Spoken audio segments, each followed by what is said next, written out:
네, 안녕하십니까. 저는 성균관대학교에 과학수사학과라는 과가 있는데 그 과에 석좌 교수를 하고 있는 정희선입니다.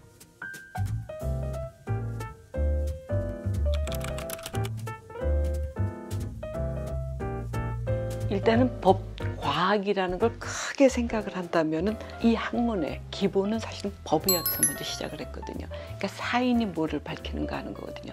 죽음이 있었을 때 부검을 해야지 됐기 때문에 그때부터 시작이 됐고 거기와 또 관련된 학문들이 계속 생긴 게 된 게 이제 법과학이라고 생각하시면 되죠. 그래서 법과학 쪽에는 굉장히 또 분야가 많아요. 그래서 이렇게 법의학처럼 하나로 다 이렇게 가지 않고 여기는 정말 많은 분야들이 함께 분류가 될 수가 있겠습니다. 그렇죠. 나는 약동물 마약, 그래서 독성학이라고 얘기를 하거든요.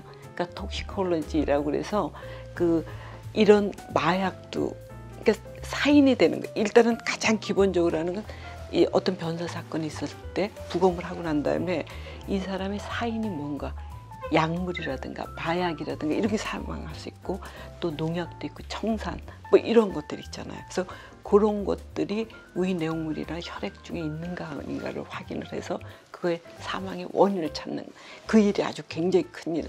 또 하나 큰 틀이 있는 게 마약 검사예요.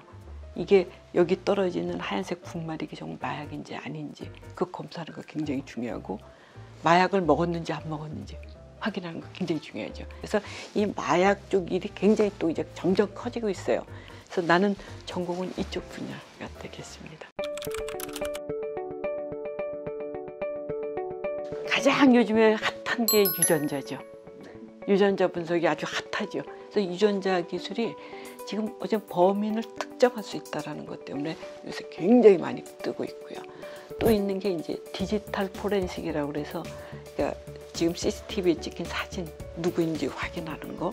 그다음에 이 차량이 지나갔는데 코너를 돌았다든가 그래서 그런 데서 번호판을 읽어 나가야 되는 그런 기술.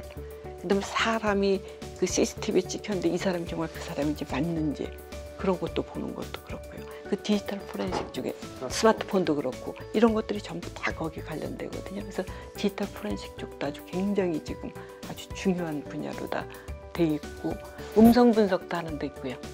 또 목소리에는 그 특징들이 다 있다는 거거든요. 그래서 어릴 때 그 특징이 거의 그대로 간다는 거거든요. 그래서 그 특징에 따라서 나머지는 또 확인할 수 있는 거라. 그래서 협박 전화를 한다든가 뭐 그럴 때 또 음성 분석해서 하죠. 그다음에 또 요즘에 많이 하는 거 저기 안전사고. 그래서 내가 사실 한번 가봤던 거 중에 이천에 그 냉동창고 화재 사건이 있었어요. 나는 그 축구장 세 배만 하자는 게 그렇게 크다고 생각을 못한 거야. 정말 어마어마하게 큰데 그 중에서 불이 났는데 거기서 어디서 원인인지. 그러니까 화재 현장을 한번 간다고 생각해 보세요. 뭐가 남아있겠느냐. 아무것도 없죠. 근데다가 먼지, 냄새 이런 속에 가서 정말 일주일 이상 고생을 했고 화재 원인을 찾아야 되거든요. 그래서 정말 범위가 넓은데 이제 특히 국가에서 특이하게 자연과학이 아니고 인문사회 계통하는 게 심리학 하는 분들이 하는 게 이제 거짓말 탐지, 또 법체면, 프로파일링 뭐 이런 거 하는 분들이 또 계시고요. 그래서 굉장히 다양하죠. 그러니까 경찰에서 이제 국가수사 의뢰를 하면은 그 증거물하고 의뢰서라는 게 와요. 이제 보통 아침에 오게 되면은 그거를 바로 실험하는 사람한테 바로 가지는 않고요. 사실은 여기 과학수사에서 아주 중요한 게 증거물의 흐름이야. 그 체인 오브 커스터디라 그래서 내가 만약에 거기 있는 걸 바꾸거나 그러면 안 되는 거잖아요. 그게 들어온 데부터 끝까지 갈 때까지 그게 정말 잘 가는 게 굉장히 중요하거든요. 그래서 처음 받았을 때 그 다음 받은 사람, 그 다음 사람 받아서 굉장히 이게 그 체인 상태 같이 이렇게 움직여진다는 거죠. 그래서 그게 움직이는 과정이 아주 굉장히 필요한 그런 거거든요. 그 다음에 이제 걔를 실험을 이제 어떻게 시작할 건가는 거기 플랜을 짜야죠. 얘는 내가 뭐 오늘 예비 검사를 하고 그 다음에 GCMS를 하고 SMS를 하고 이렇게 차근차근 가야 되겠다. 이제 그래서 내가 이제 실험을 하죠. 그러면 그 중에 나오는 걸 이제 중점적으로 추출하고 그다음에 장비에 기계에 집어넣어서 기계에 나온 결과 보고, 그래서 결과가 거기서 나오면은 그때부터 다시 또 이제 논문 조사를 하죠. 여기서 이 약물이 이렇게 나왔는데 이거는 어떤 약물을 복용했을 거다라고 이제 얘기를 하는 거죠. 그럼 이제 감정서 쓰죠. 그다음에 이제 같이 피어 리뷰 같은 것도 해요. 그래서 피어 리뷰를 하고 해서 되면서 이제 그게 다시 한번 체크되죠.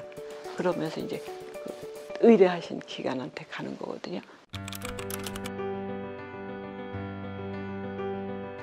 일단은 법의학은 의과를 가지 않으면 안 돼요.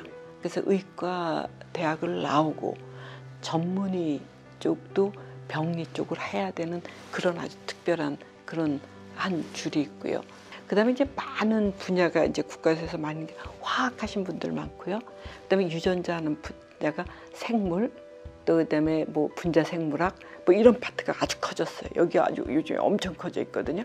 그다음에 이제 그 기본적으로 물리 같은 거 하는 분들도 아까 안전사고 하는데 그런 쪽에는 물리하신 분들이 있거든. 역학 그렇죠. 그쪽이 많이 들어가고. 그다음에 이제 또 하나 엔지니어링 쪽 분들이 계세요. 엔지니어링 하는데 전기 쪽, 기계 쪽, 그러니까 교통사고 났을 때 그 기계적인 결함인지 아닌지 그런 걸 봐야 되니까 그렇고요. 그다음에 이제 디지털 하는 쪽 분야들은 이제 전자공학 쪽도 있고 또 컴퓨터 사이언스 하신 분들도 계시고 사실은 굉장히 많은 분들이 같이 일을 해요. 근데 가장 일반적으로는 화학이나 생물 분야를 하면은 그래도 조금 더 다양한 분야에 갈 수 있다라는 거죠. 지금 뽑는 급수가 연구사를 뽑거든요. 그러니까 연구사면은 그 학부보다 높아요. 그래서 석사 이상을 뽑으니까 그 학부에서 공부하고 석사까지는 따야지 들어올 수가 있게 돼 있어요. 그게 뭐가 있냐면 분석화학이라고 해서 이 어떤 물질을 미지 물질을 찾아가는 과정, 얘네를 어떻게 하면 어떤 방법 갖고 찾는지 그런 정성 분석, 정량 분석이라는 그 분석하는 거 그게 굉장히 도움이 많이 됐고 또 하나 이제 약리학 같은 거 이 약물을 내가 검출했는데 이 약이 뭐에 쓰는 약인지 또 약리학하고 같이 연결돼서 필요한 게 독성학이 있거든요. 이 약물을 먹었을 때 어떤 독성을 나타나니까 사람이 죽었는지 이걸 알아야 되거든요. 그러니까 이런 거를 아는 건 굉장히 중요했던 것 같아요. 나는 사실 끈기를 가장 먼저 얘기를 해요. 그러니까 왜냐하면은 이렇게 안 된다 그럴 때 거기 멈추면 안 되거든요. 이게 왜 안 될까? 이걸 찾을 수 있는 방법은 뭐가 있을까? 이거 한번 해볼까? 이거 한번 해볼까? 하는 그런 끈기 있는 마음이 있어야지 그 끝까지 가야지. 그렇지 않으면 중간에서 포기하면은 사건 해결이 안 되거든요. 그다음에 똑같은 걸 봤을 때도 이 법학자들이 보는 건 좀 달라야지 돼요. 그러니까 여기에 뭐가 떨어져 있었을 때 이게 그냥 뭐가 떨어져 있네요. 그냥 넘어가면 안 된다는 거죠. 이게 뭘까? 이걸 찾아보자. 뭐 이런 마음이 있어야 되는 그런 게 굉장히 필요하거든요.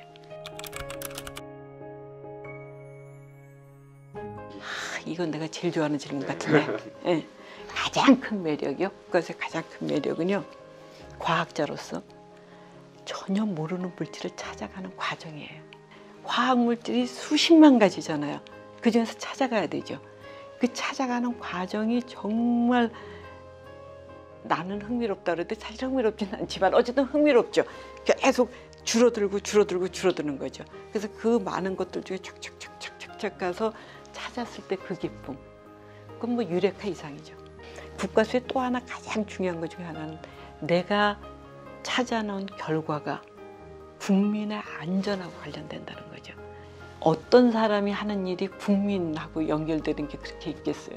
그러니까 내가 범인을 찾을 수 있게 그 실마리를 제공해갖고 범인을 찾았다. 그럼 그 범인을 찾은 걸로 해서 국민들이 안전해지잖아요. 그거는 저는 정말 기가 막힌 일이라고 생각이 들어요. 그래서 그게 가장 큰 장점, 그게 딱 연결이 되죠.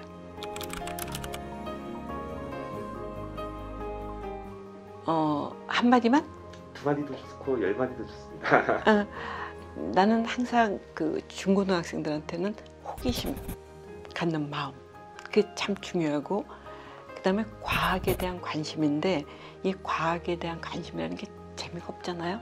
그러니까 재미가 없으니까 그 추리소설 같은 거라도 읽고, 또 CSI 그런 거라도 보면서, 드라마를 보면서 본인이 그쪽에 대한 흥미를 계속 잃지 않고 있는 게 아주 난 중요하다고 생각이 들거든요. 그 다음에 이제 중요한 건 멘토를 한 명 정하는 건 정말 중요하죠. 내가 뭐 한 10년 후에는 어떻고, 그 다음에 5년 후에, 3년 후에 뭐 이렇게 하면서 어떤 멘토가 하나 있으면서 멘토하고 조금 가깝게 갈 수 있게 하는 게 참 필요한데, 어쨌든 제일 저는 권하고 싶은 거는 늘 호기심 갖는 생활. 그게 가장 중요하지 않을까 생각한다고 얘기하고 싶습니다.